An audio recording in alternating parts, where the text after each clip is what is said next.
Well, hey, everybody. How's it going today? I'm seeing a lot of y'all in the chat already, talking amongst yourselves. I'm seeing Michael Morris, Seth Hill, Karsten Tabone, the Pod Tower, Don't Die. Do you think I'm playing a video game, James? Tobias Floramo, the Movie Buff 01, Aussie Dragoon. Lots of y'all in here. How's it going, everybody? Hey. So I just noticed that that I didn't give myself a window capture for the book we're reading today. So let me just really quick, let me see if I can do that without restarting the entire... I can. Awesome. Sometimes it doesn't want me to. There we go. So we're gonna be reading some more Secret Origins today. There we go. Get it faced at the camera. Secret Origins.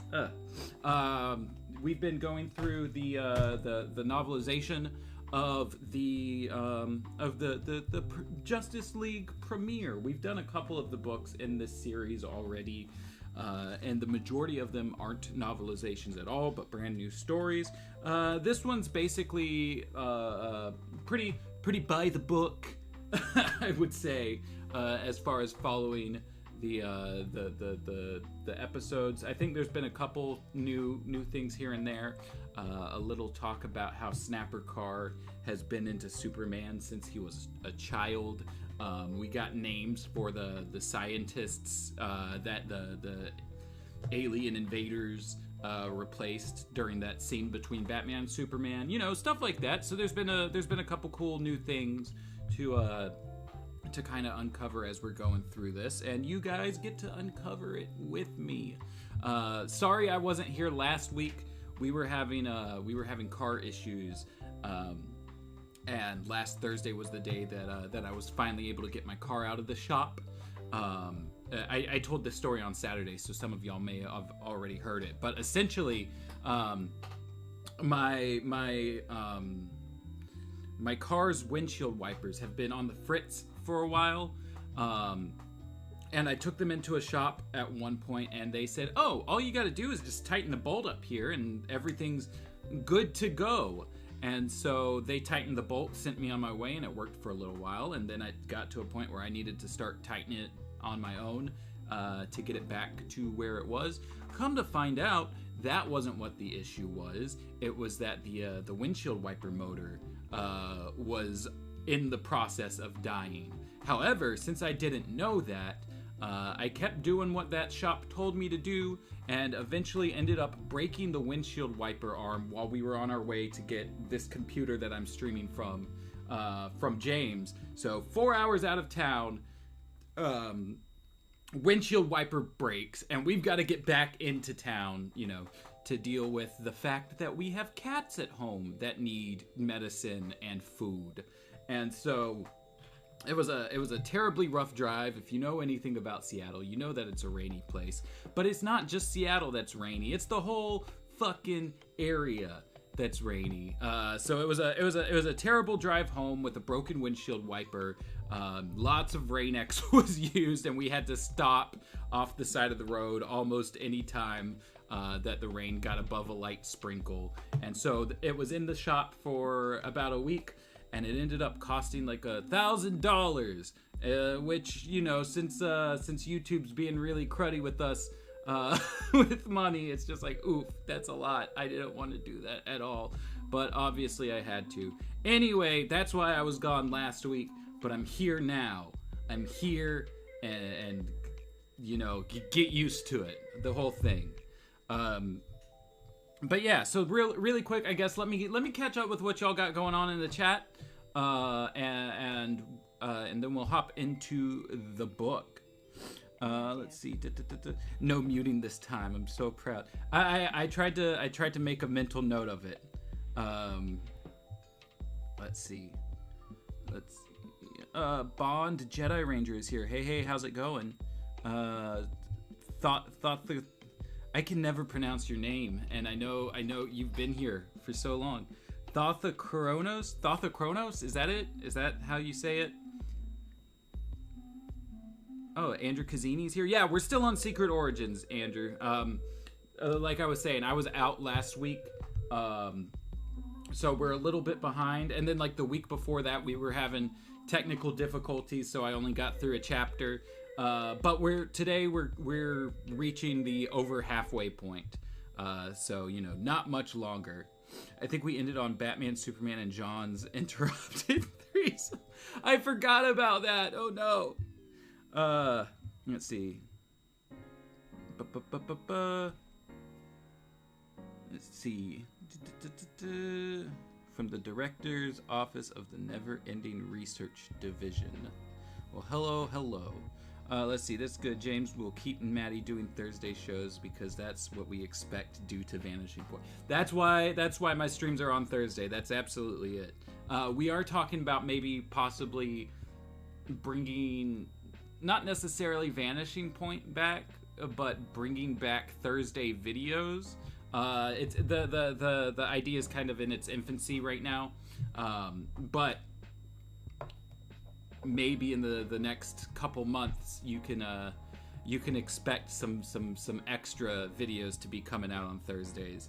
We're trying to figure out what performs best on the channel and what doesn't really, and so we're trying to be like, oh well, the videos that like we want to make but we don't think will do well will come out on Thursday, and Sunday will be stuff that's more everybody will hopefully enjoy it. But that whole talk's in its infancy, so we'll see how it goes.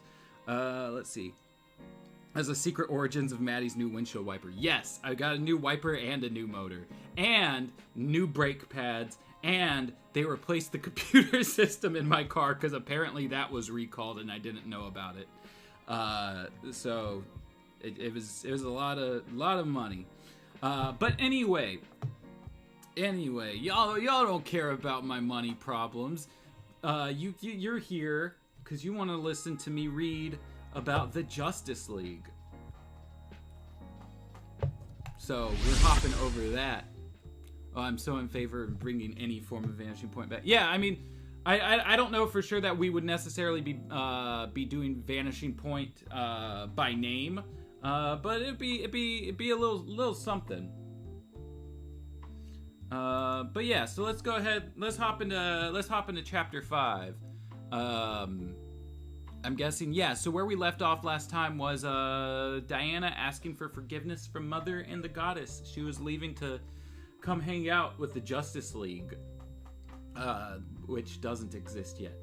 But let's just go. Let's just go into chapter 5. Back at the military base in the heart of the Rocky Mountains, the heavily armed aliens drew closer to Superman, Batman, and J'onn J'onzz. It is them! It is them! J'onn shouted, pointing at the hideous figures who now raised their gray and black weapons. The invaders! The aliens opened fire, red beams of plasma energy flashing from their weapons, sending Batman and J'onn J'onzz diving for cover behind an overturned Jeep, stepping forward to confront the attackers. Superman was struck in the chest by an energy blast, sending him sprawling to the ground face down. Behind the Jeep, Batman pulled an exploding batarang from his utility belt. Stay down! He shouted to J'onn, motioning for the Martian Manhunter to remain low. Standing for a moment, energy beams streaking past his head, Batman tossed the batarang into a cluster of aliens, then squatted back down beside J'onn. Kathoom! The batarang detonated, scattering the aliens, filling the area with dense black smoke. Using the temporary cover, Batman stood again, searching for a more secure defensive position. An alien soldier slipped through the smoke, emerging several feet away, sneaking up behind Batman's back. Behind you! J'onn shouted, leaping to his feet. As Batman watched in amazement, J'onn J'onzz turned his body partially transparent. He stepped right through the Dark Knight, who spun around in time to see the Martian Manhunter release a blue energy shield that radiated from his body just as the alien fired his weapon. Zeet foom! The energy beam was deflected by J'onn's shield, stopping the shot intended for Batman, knocking J'onn to the ground. Batman flung a batarang at the attacker, stunning the alien, then rushed to the side of his fallen comrade. J'onn!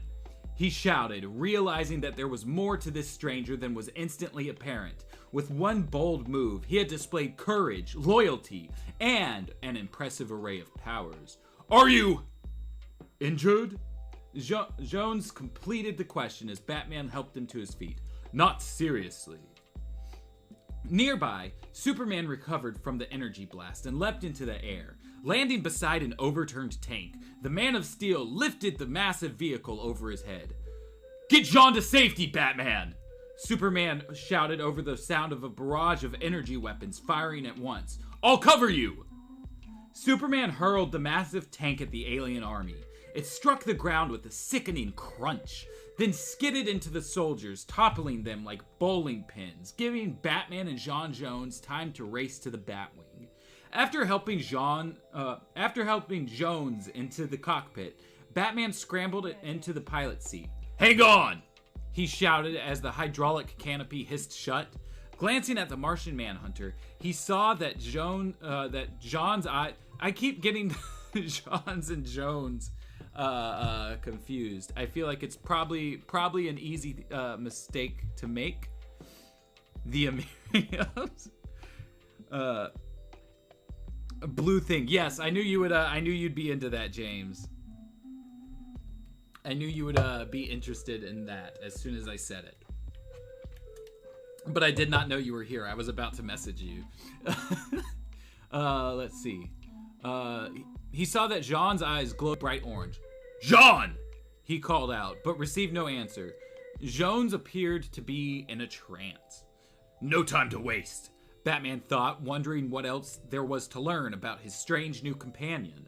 Frowning, he punched in the Batwing's ignition sequence, and its high-powered engine roared to life. Shoving the throttle forward, Batman blasted out of the complex, alien fire strafing the plane's heavily shielded hull.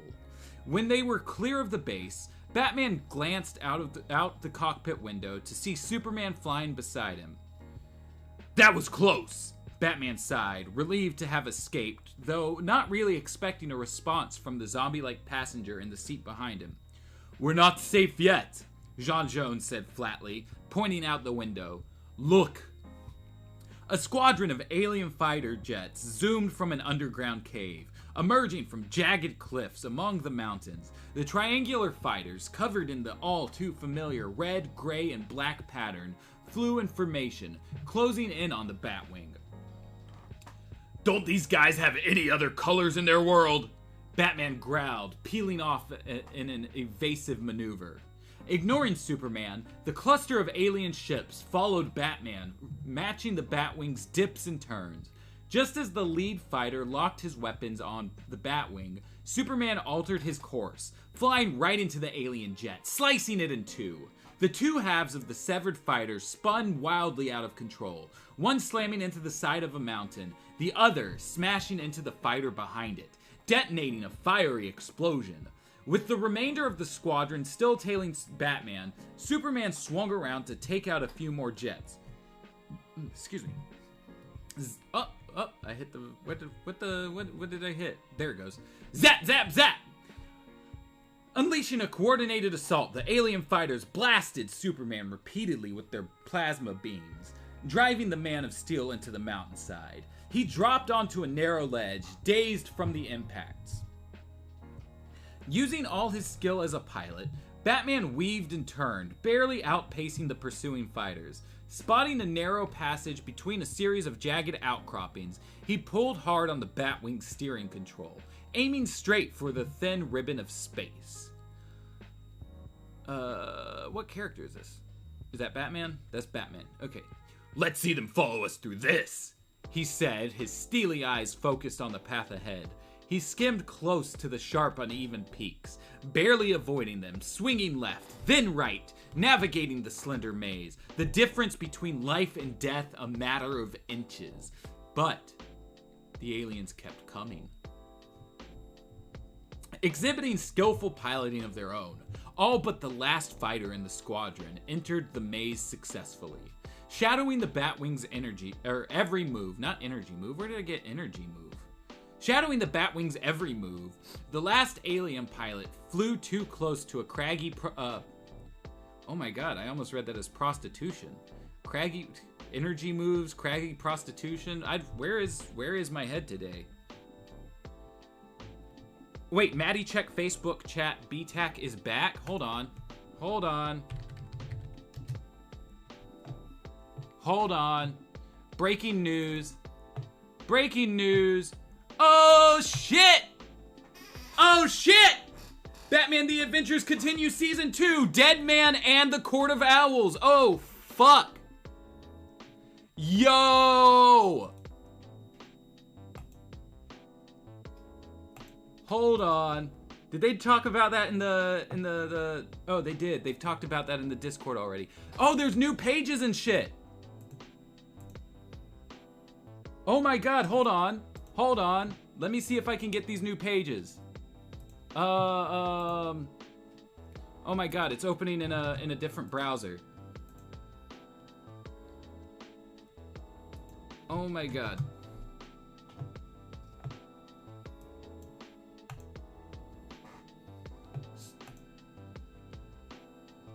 Is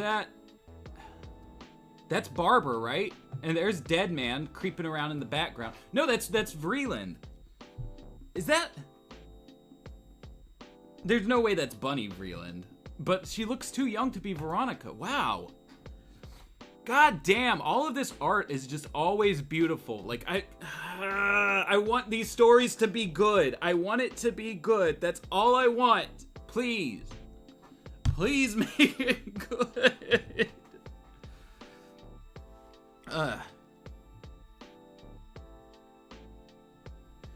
Oh my god. James, Ted, if y'all are still here, clip that immediately. Clip immediately for the...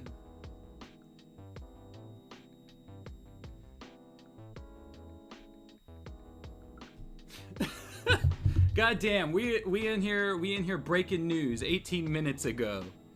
Ah, shit. Shit. We're gonna get more Mr. Wing. Oh my god, I'm so, like, I'm excited for the Mr. Wing. I'm excited for the art. I'm not terribly excited for the way this is gonna fuck up our production schedule. When's it come back? May 6th in comic book shops. June 1st with the cover, oh, digitally May 6th. Comic book shops June 1st. Well, god damn. God damn. That's some fucking news. Okay, James says he's clipping. Okay. Am I happy about this? I don't fucking know! I don't know!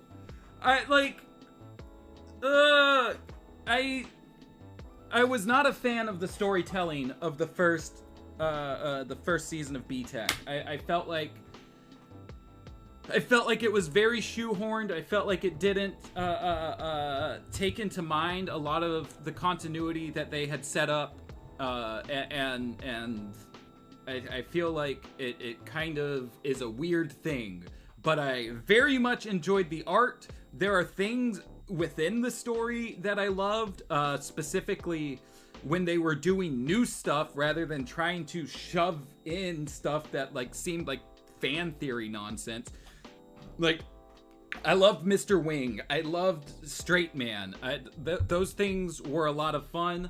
But I wasn't, like, the whole Red Hood thing just felt weird.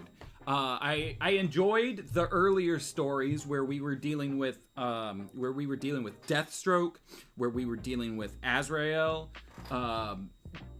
but more or less, just as a whole, I wasn't a huge fan of the storytelling within. The art is beautiful, and I'm very excited about that. I don't know what to expect story-wise, but I'm still excited. I'm cautiously optimistic. I think the only I think the main downside of this is that we've already got our schedule kind of like locked in through the summer, and now this is gonna blow it up. But it'll be fine. It'll be fun. I'm gonna have a fun time with it. I very much enjoyed during the pandemic getting a new chapter of the DCAU every week and getting to chat about it with my bros and make jokes.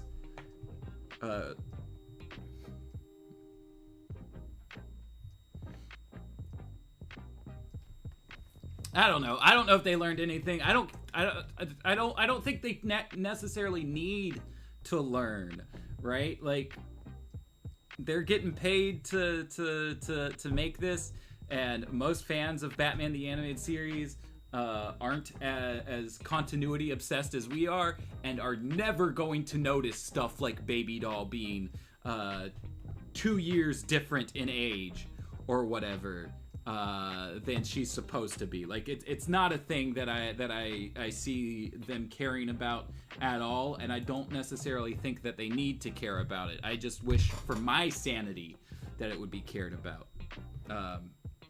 But yeah, you know, if we're getting more BTAC, I'm wondering, like, if that is more of a proof of concept for the HBO BTAS rumors. Could be a lot of fun. I'm interested to see what's going on.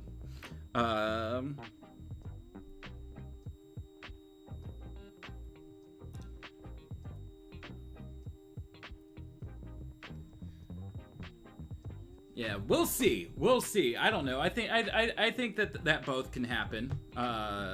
Andrew, I think that it's possible to make BTAC and more BTAS, right? We had Batman Adventures and Batman the Animated Series at the same time. I don't see why one would negate the other. But yeah, anywho, where were we?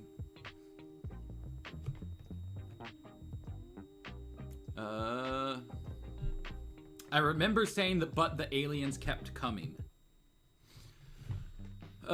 Exhibiting skillful piloting of their own, all but the last fighter in the squadron entered the maze successfully, shadowing the Batwing's every move. The last alien pilot flew too close to a craggy protrusion of rock, slamming into the side of the mountain and vaporizing in an orange fireball. "They're still on us!" Batman growled, emerging from the thin slot between the mountains, looking for cover in the wide-open valley below. Zapped! An alien blast severed the Batwing's right stabilizer, shearing the wing-like section of the plane's body and sending it tumbling to the gorge below. Flying now on one stabilizer, the Batwing spun hopelessly out of control. Unable to right the jet, Batman braced himself as the sharp rocks in the canyon below whirled toward him in a rush of inevitable destruction. Seconds before impact, an eerie green glow flooded through the Batwing's cockpit window, bathing its two occupants in an unearthly emerald light. The plunging plane halted suddenly in midair, hovering inexplicably above the ground. "What happened?" Batman asked, turning back to Jean Jones. Jones gestured toward the sky. "Help has arrived," he explained softly. Peering out the window, Batman followed a green beam of energy leading from the circular aura that surrounded the Batwing to its source. The beam extended from a ring on the hand of a muscular, square-jawed man who hovered in midair. He was dressed in a green and black costume with the image of a lantern outlined in green on a white circle in the center of his chest. "It is the warrior known as Green Lantern," Jones explained. "He is a member of the elite Green Lantern Corps, an intergalactic peacekeeping force. This particular Green Lantern, John Stewart, has shown exceptional courage and heroism in his defense of the galaxy." "His timing is pretty good, too," Batman commented, still in awe of the incredible power displayed by his rescuer. His muscles straining, Green Lantern maintained his hold on the Batwing as an alien fighter jet swooped toward him, firing plasma blasts that the hero managed to just barely avoid. "Yee!" A battle cry shrieked from above the Batwing. Something with wings soared past the plane as it hung suspended in Green Lantern's power beam. A bird? Batman thought for an instant. No, a person with wings? The figure in the sky, a petite woman with long body-length wings and feathers covering her head extending up in 2 yellow points, carried a mace, reaching the attacking alien fighter. That was a period there. Reaching the attacking alien fighter, she swung the mace in a wide arc. Jagged bolts of white, sizzling energy crackled from the head of the mace, increasing its force enormously. Boom! With one swift blow, the winged warrior destroyed the alien jet. Its flaming wreckage plummeted to the canyon below. Batman recognized the figure in the sky as she struck another blow, exploding a second fighter. Hawkgirl! Batman cried, turning to Jean. The Dark Knight had teamed up before with the hero known on Earth as Hawkgirl. She was called Shira Hall. Oh, what happened there? Where did it go? Oh my god. I didn't even touch it. There it is. She was called Shira Hall on her native planet of Thanagar. There, her phenomenal powers of observation made her a superb undercover detective. The diminutive, yet powerful warrior impressed even the Dark Knight detective with her skills. At the moment, however, her abilities wielding the mace were much more in demand. What's she doing here? Ignoring Batman's question, J'onn J'onzz once again became partially transparent. He rose from his seat, passing through the Batwing's canopy, joining Hawkgirl and Green Lantern in the sky as Batman looked on in astonishment. Green Lantern gently placed the damaged Batwing onto a smoother outcropping, just as another alien fighter swooped toward the trio in the sky. Its weapons blazing. That's the end of the sentence. Okay. I thought that was the start of a sentence. I'm very good at reading. It's a very good thing this is my job. Let me catch up with y'all real quick. Are you gonna tweet a link? I'm trying to Google the announcement and nothing is coming up. Did James and Ted not retweet it yet? If not, let me do that. Let me see. Oh, tight. Okay, so they did that. That works. All right, that works for me. But it was on, I think, DC Nation's Twitter page. Imagine if the DCAU was like Young Justice with continuity. You guys would be out of jobs. Probably. We may figure something else out, but probably. What if the sequel series adapts the comic? I don't think they would do that. Why make an animated series of a story that you've already like just said here we're gonna make the entire animated series plot public beforehand? Like, I understand adaptations later on down the road, but like I don't think that's gonna happen at all.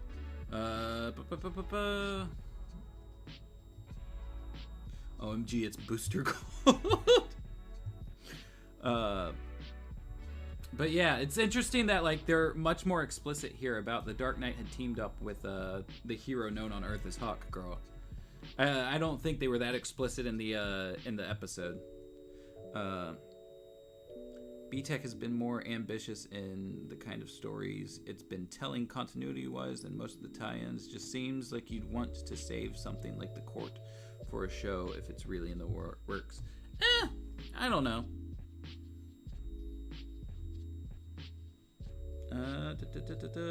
Where are they focusing on how small Hawkgirl is? She's bigger than both Supergirl and Batgirl. Maybe just small in comparison to the wings. I don't know.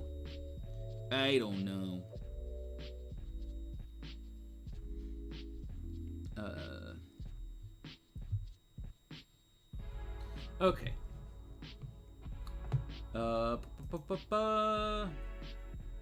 Let's see. Green Lantern gently placed the damaged Batwing onto a smooth outcropping just as another alien fighter swooped toward the trio in the sky. Its weapons blazing, scattering in 3 directions, the heroes avoided the blast. Then a red and blue figure streaked through the air, exploding through the fighter, demolishing it. Superman, fully recovered, slowed to a stop, hovering in the sky next to the others. "Good to see you, John," he said to Green Lantern. "Where have you been?" "Sorry I'm late," Green Lantern replied. "I had to handle an uprising near Rigel 9. As the Green Lantern for an entire quadrant of the galaxy, which just happened to include the solar system containing Earth, John Stewart's responsibilities often took him far from his home planet. Superman nodded. Although he was known as a protector of Earth, the Man of Steel had often been involved in conflicts on other worlds. He was well acquainted with galactic responsibility. The four heroes flew toward the next wave of alien fighters. Superman grabbed a fighter by its wing, spun it around and around, then released it, sending the jet slamming into the side of a cliff where it shattered. Hawkgirl continued to devastate fighters with her energy mace, knocking the tail off one, splitting another in half. Nearby, Green Lantern concentrated a tight beam of energy from his ring, striking a zooming fighter and blowing it to bits. Meanwhile, J'onn J'onzz hovered in midair, setting himself up as an easy target. When an alien fighter fired at him, J'onn made himself semi-transparent, allowing the blast to pass right through him and strike another alien jet. Kathoom! Pieces of the jet scattered against the mountain cliffs. On the outcropping, Batman scrambled from the Batwing, diving for cover just as a flaming piece of debris from the ship slammed into the ground next to his plane. Glancing up, he saw another fighter catch Hawkgirl with a blast, sending her tumbling down onto a small plateau. Hawkgirl struggled to her feet, then collapsed from the effort. As the fighter swung around to finish off its helpless target, a red and gold form streaked down from the sky, landing in front of Hawkgirl.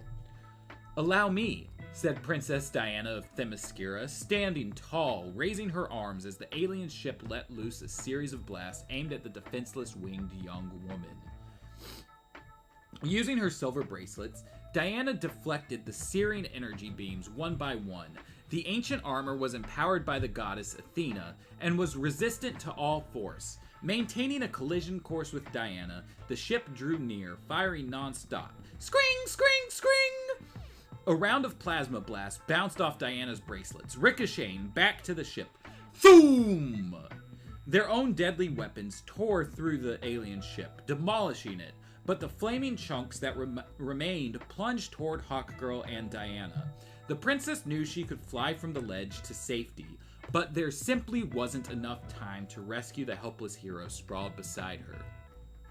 With the plummeting fuselage mere yards from her head, Diana looked up in great surprise as a transparent green-tinted bubble suddenly appeared around the ledge on which she stood. The smoldering wreckage slammed into the Emerald Dome, exploding harmlessly. Peering through the dome, Diana saw Green Lantern hovering above. A power beam from his ring had formed the protective shield. Superman flew up alongside Green Lantern, an alien fighter jet firmly gripped in his hands. "Who's the rookie in the tiara?"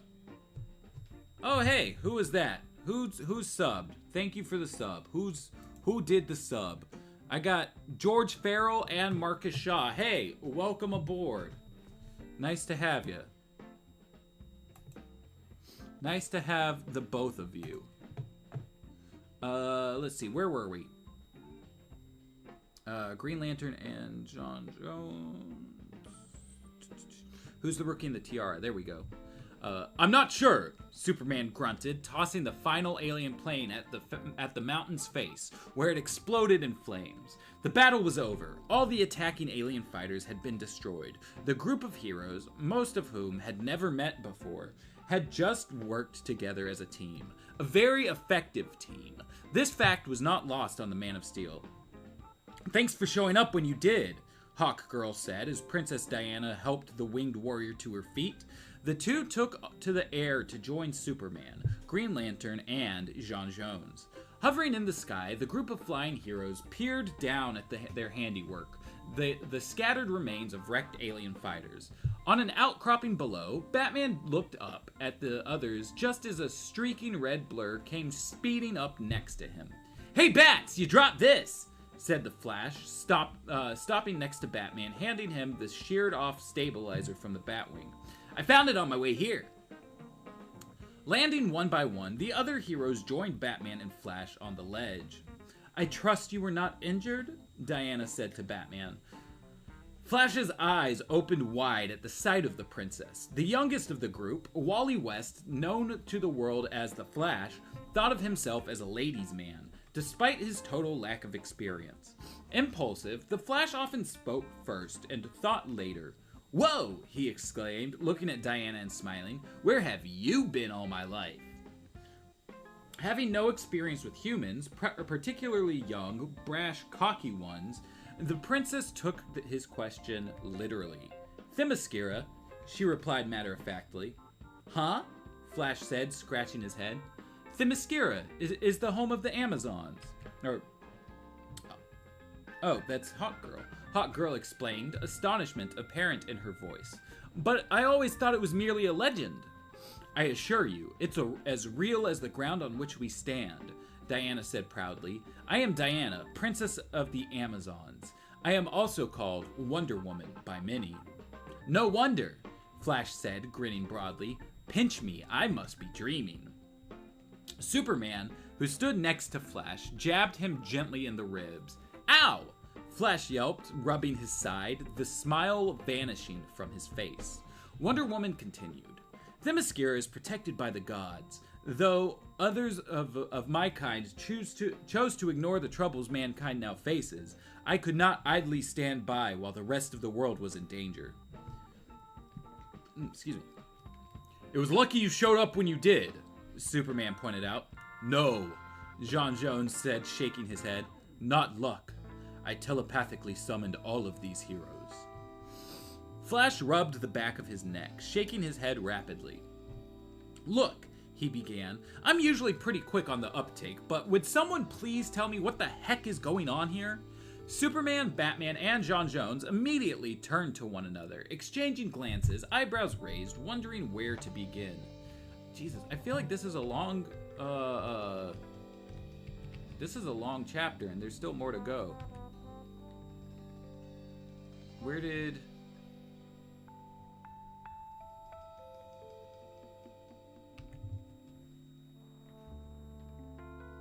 Yeah, this is a long chapter. I'm gonna go ahead and drop a couple notes real quick. Let's see. So we've got the Flash, Green Lantern, John Stewart. We've had Wonder Woman. We've had John Jones. Hawk Girl, I think, is the only one that we've got left as a new character. Rigel 9 was mentioned.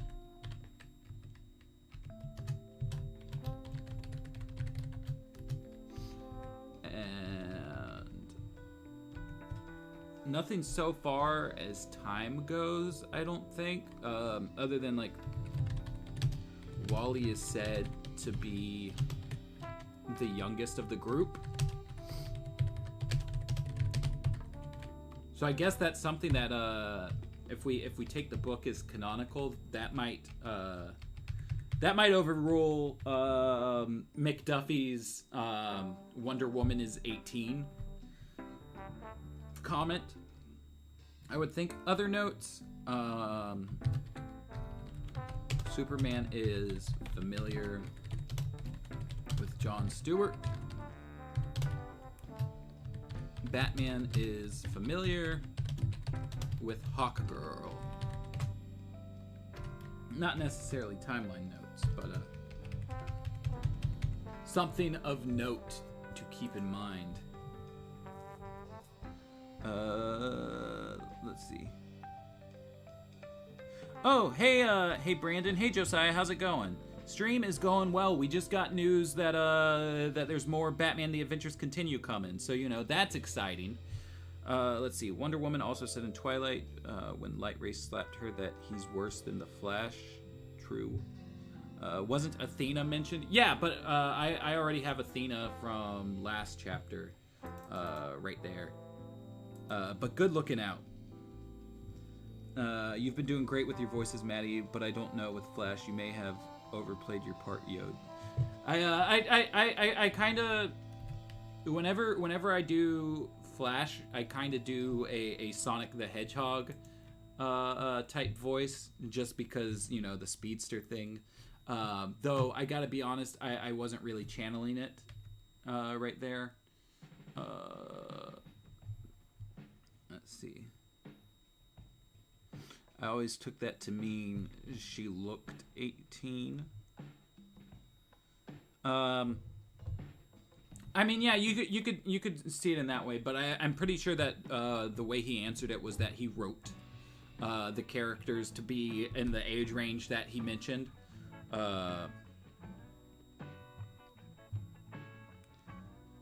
Let's see. Okay, so where are we? I gotta try to zoom through this all because we gotta take Penny to the vet today. I think her appointment's at like 2 or 2:30 my time, and it's getting close to 1 o'clock, and we haven't even finished this first chapter.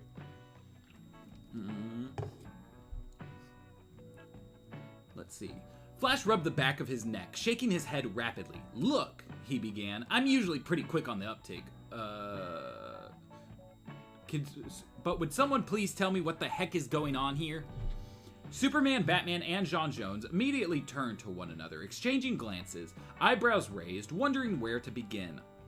"I think I can explain," Superman finally said, stepping forward as he filled the newcomers in on the details of the alien invasion, the telepathic messages, and the rescue of J'onn J'onzz. The Man of Steel used his heat vision to weld the Bat-Wing's severed stabilizer back onto the aircraft. When he finished, the others still looked puzzled. Wonder Woman spoke first. Though she was no stranger to battle, this tale of alien attack, human devastation, and the arrival of a messenger from Mars was unlike any she had ever heard. "So, J'onn J'onzz, you came from Mars to warn us?" she asked, making sure she had understood Superman's tale. "This is too weird," Flash said, throwing up his hands before J'onn could reply to Wonder Woman's question. Used to straightforward contests of strength, power, and, of course, speed, he had rarely encountered anyone or anything he couldn't defeat or outrun. But he simply couldn't get his mind around the enormous scale of the threat Earth now faced. "I've seen stranger things," Green Lantern offered, himself a veteran of countless galactic conflicts. Turning to J'onn J'onzz, he asked, "What exactly can you tell us about these invaders?" All eyes focused on the Martian, who sighed deeply. "We first encountered the invaders 1,000 of your Earth years ago. It was a golden age on Mars. Our civilization was at the height of peace and prosperity. War, poverty, and hunger had been eliminated. Architecture, literature, music, art, and philosophy flourished. Great Martian cities rose across the planet. Culture thrived, productivity soared, and all citizens studied self-improvement as a way of life." Let me get that over here. Oh, that's not right. Oh, I can't just copy and paste from the book? Fine. Wait, where did it go? It keeps switching pages on me. "We first encountered the invaders 1,000 of your Earth years ago."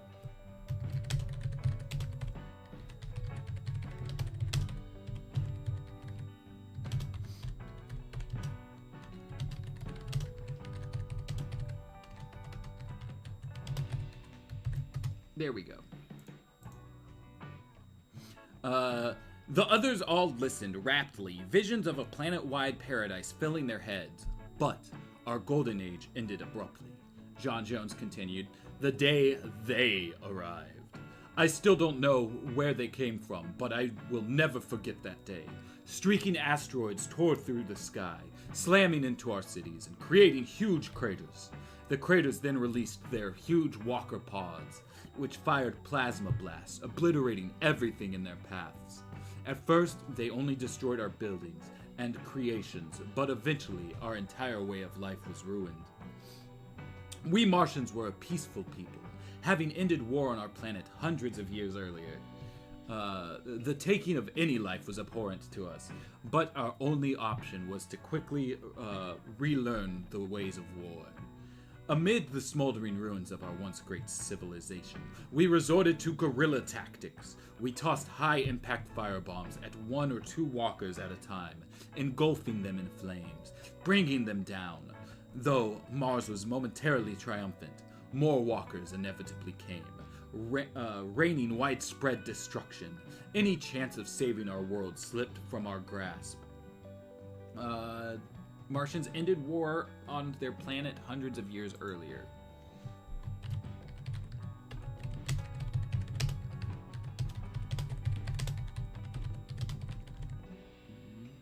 Hundreds of years prior to the invasion. There we go. The battles raged on for centuries. With each small victory came even greater setbacks. Finally, every trace of what we had built over thousands of years was obliterated. Although we fought valiantly, the invaders were parasites who fed on our psychic energy. When they touched us, our very life force was transferred to their bodies. Then they suspended our near-dead bodies in fluid inside larval sacs, in a state that was not quite death, but not truly life either. There we would stay forever. As we grew weaker from the psychic transfer, they grew stronger. They even absorbed our shape-changing abilities, altered their appearance to look like us, infiltrated our guerrilla operations, and destroyed us from within. Finally, a small group of Martian survivors, of which I was one, planned a last, desperate attack. Wearing gas masks, we stormed the invaders' underground stronghold, which they had established deep beneath the Martian surface. After battling our way past their guards, we lobbed gas grenades throughout that complex, unleashing a powerful nerve gas that paralyzed them. The sickly purple gas spread to every corner of the underground stronghold. Invaders collapsed to the ground everywhere, paralyzed by the gas, though many fought back, right up until their final moment of consciousness. The attack was ultimately successful, but the cost was dear. When the thick purple clouds dissipated, I stood alone in the complex, my comrades strewn in lifeless heaps around my feet. I was the only survivor, the last of my kind. Really quick, Martian War went on for centuries.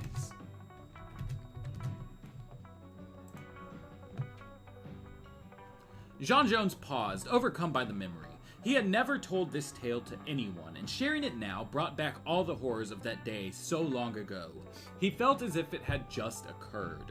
The others remained silent, their heads bowed respectfully. No one knowing what to say or if saying anything was appropriate. Jean recovered his composure and broke the silence for the grateful group. Alone, I sealed up the underground citadel, to keep them in a constant state of suspended animation, locking them in the stronghold behind 2 enormous doors. I then carved Martian symbols onto the doors, telling the tale of what occurred, recording it for all time, should anyone care to know. As long as the chamber remained sealed, with no new air entering, the effects of the gas would continue indefinitely. For more than 500 years, I stood guard over them, making sure this horrendous evil never escaped. The others exchanged quick looks of amazement. How old is John Jones? They all wondered, but they remained silent. So Jean guarded invader complex for over 500 years. I don't know why that's the part that's catching them off guard when he just said that he's been around for over 1,000 years. But you know, so be it. But then, while I was in a hibernation cycle, astronauts from Earth unsealed the stronghold and accidentally revived the invaders. Wait a second, Flash interrupted. I remember reading about that mission. They never said anything about finding life on Mars. Some pencil pusher in Washington probably decided it should be classified information, Green Lantern explained, scowling with disdain. With all the Martians gone, the awakened invaders had nothing to feed upon. John Jones continued, so they turned their sights to Earth. I narrowly escaped and came here first to warn the humans of the coming danger. Unfortunately, I was met with fear and distrust, and immediately placed into the stasis field from which Superman rescued me. Before anyone here on Earth could listen to my story. While I was being held against my will, the invaders sent advanced agents here to disable Earth's defenses. Batman's face tightened into a grimace.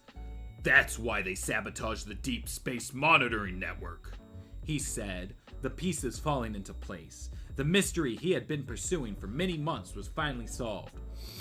And that's why they destroyed the radar dish, so we couldn't detect their activities or have any warning of their approaching invasion. Yes, Jean replied, nodding slowly, and to make sure I couldn't escape or attempt to stop them. They even took out over the military base where I was being held, using the shape-shifting power they stole from my people to morph into the likeness of soldiers. No doubt the real soldiers are hanging in larval sacks somewhere inside that base.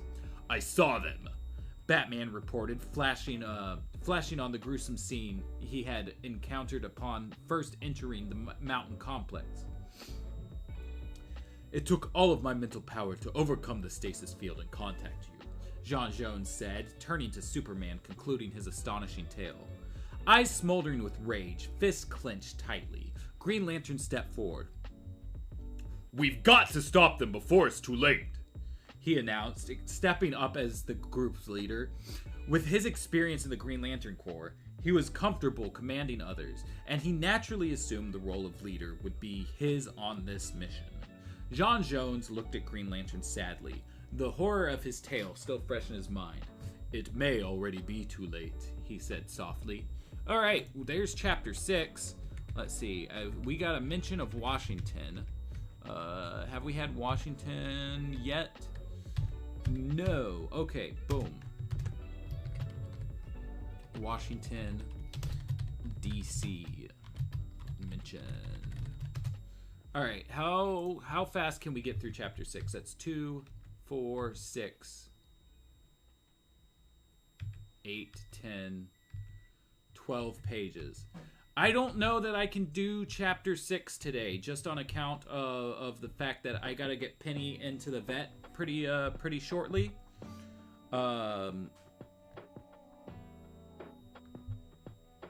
So this will probably be where we cut it here. Which, you know, unfortunate that we're having to take so long to get through this very small book, but you know, life comes at you fast.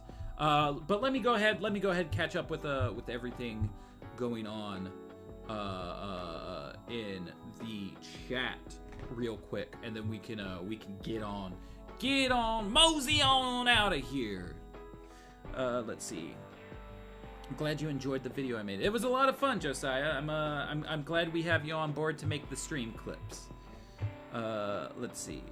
Great. So Stranger Things came out earlier in the universe, according to GL. I feel like that's a joke that we've had in the Watchtower database staff chat off and on. I think James was the first one to bring it up. But yeah, it's a pretty funny one. Shape-shifting aliens, yeah, right. Ow, had they been using giant boomerangs or mirror dimensions, that's something I can buy. Keep it grounded. True.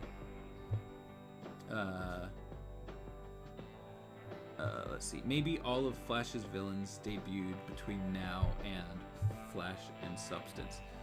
I mean, maybe, but I know Captain Boomerang has to be at least 5 years before that episode, right? He's got to be in 1999. The Green Martians have the same ability. They have plasma vision. Would that work with Boomerang and his flame year sentence? Okay, so that's basically what we're talking about. Aren't the actors portraying Flash villains in The Brave and the Bold? That is true. Wait, that's a room. I thought it was just a blink. Wait, you didn't know that my bedroom is my bedroom? Is that what you're freaking out about, Rob? Welcome to my bedroom. Bedroom tour. It's messy on that side, but not over here. But yes, it's been my bedroom this entire time. Surprise, surprise, surprise. The villainous pencil pusher. That's an assumed person. That's not an actual person. I'm not gonna worry about him. But yeah, I will try next week if I can. If we don't have any anything holding us back, I'll try to go extra next week, and maybe we could try to bring this entire book to a close. We don't have a lot left in it. I don't think. I'm not gonna make a promise because I don't know what my schedule looks like next week, but we are on page 92 out of 166 pages. So I don't know. Maybe I'll give it a shot to try to get through as much as possible, but I don't know. All I do know is that because of how slow we've been getting through it, Kindle Unlimited just charged me $11 for this book because my month free trial is now up, and ain't that a shame? But that's it for today. I'm gonna go ahead and get ready to take my baby girl into the vet, and she's not gonna be very excited about it because she's not excited about anything ever at all. You all have a wonderful day, and I hope we're all excited for some more BTAC or whatever. I'll be back on Saturday to do more timeline streaming, you know, so that'll be a fun thing. Come around then and hang out. With all that being said, I'm gonna get out of here. Bye.